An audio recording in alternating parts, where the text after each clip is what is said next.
Има едно нещо, което ме отличава от останалите всички депутати.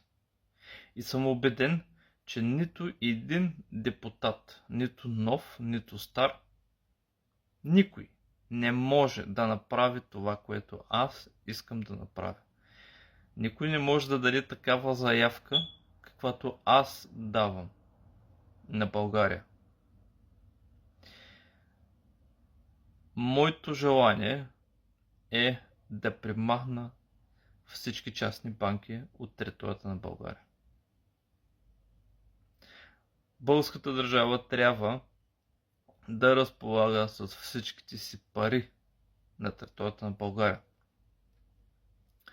Всички знаем много добре, че тези 23 частни банки, които се конкурират само с една единствена банка, и то държавната банка,